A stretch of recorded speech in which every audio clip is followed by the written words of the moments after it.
Welcome to Rob Schmitt Tonight. All of our money runs through Washington, D.C. You would think that it would be a safer place to live, but in truth, our nation's capital is a crime-ridden dump. It is a very dangerous place to live, and it appears that that is about to change.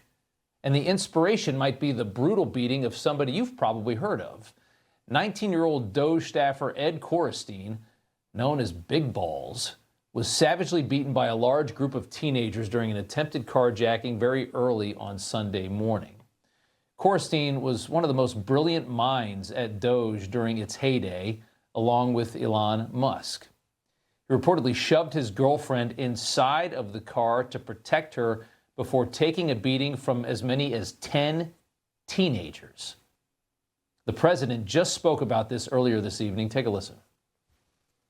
We have a capital that's very unsafe. You know, we just almost lost a young man, beautiful, handsome guy that got the hell knocked out of him. We're going to do something about it. So whether you call it federalized or what, and that also includes the graffiti that you see, the papers all over the place, the roads that are in bad shape, the medians that are falling down, the median in between roads that's falling down. We're going to beautify the city. We're going to make it beautiful. And what a shame. The rate of crime, the rate of muggings, killings, and everything else, we're not going to let it. And that includes bringing in the National Guard, maybe very quickly, too. Now, it looks like the president has had enough of all of this chaos right outside the windows of the White House. I mean, some of these areas are very close to where our politicians do business, where the president lives. It's really wild to think about that. And to now have a president that's so common sense about crime and so committed to a better quality of life for the American people having to live in a city like this, he sounded even more committed to a federal takeover of D.C. than he was yesterday when he first said this about the attack. Somebody from DOJ was very badly hurt last night. You saw that. A young man who was beat up by a bunch of thugs in D.C. And either they're going to straighten their act out in the terms of government and in terms of protection, or we're going to have to federalize and run it the way it's supposed to be run. It seems like a decision has been made already. Two 15-year-olds, 15 years old. These are the gangs of kids that are running around Washington, D.C. in the inner city, have already been arrested in Korestein's beating as a boy and a girl. Where are their parents? Who knows? Do they even have fathers? Fortunately, police stumbled upon the carjacking as it happened, or Big Balls might have been beaten to death. Look at how bad he looks in this shot. Elon Musk tweeting out, it is time to federalize Washington, D.C. yesterday. In 2023, D.C. saw its worst murder rate in decades, during a year that a lot of other cities were stabilizing after the lunacy of George Floyd and everything that happened during COVID. D.C. just got worse. Violent crime in New York is actually way down, but there appears to be no appetite to clean up our nation's capital from the radicals who run it at the local level, who are the exact opposite ideology of the president. Ideologues who think that police are the problem in society. Ideologues who are capable of ignoring dead black teenagers with bullet holes in them all over the city by the hundreds. Couldn't care less. And it's not just murder, it's carjacking. Carjacking is a huge problem, and it's young kids doing it. Remember the 13-year-old girls that carjacked the Uber driver, and he tried to take off, and he got killed in the accident? That was Washington. Assault. D.C. is lawless. Here's how the local news sounds.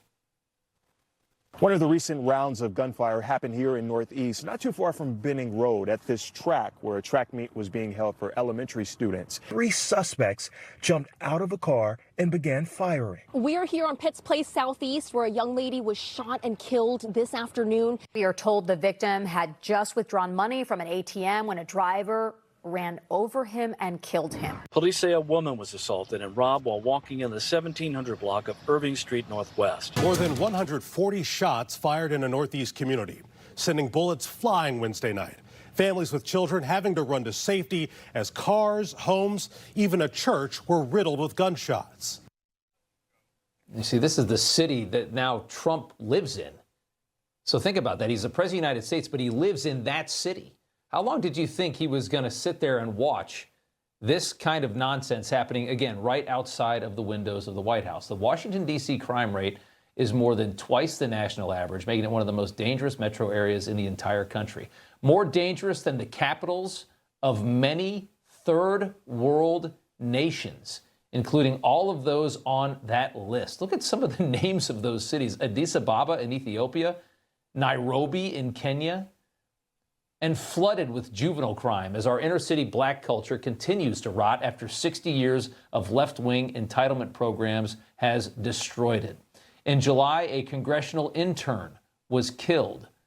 Another staffer assaulted during a robbery attempt in June 2023. In March 2023, a staffer for Senator Rand Paul was stabbed by a man who had just been released from jail, came around the corner and put a knife right into them. 2024, a staffer for Congresswoman Beth Van Dyne targeted as one of 7 attacks that happened during a morning commute on one day. That is just a snapshot of what it's like in our nation's capital. And those are just the crimes that have occurred against the people that are running the country in Washington, D.C. It goes far beyond that. You know, everybody's reporting the same stories, the same spin. You turn the channel, it's always the same. But not us. We're different. We report the real news. No spin, just the facts. Turn to us, and you won't turn back. Tune in to Rob Schmitt Tonight on Newsmax.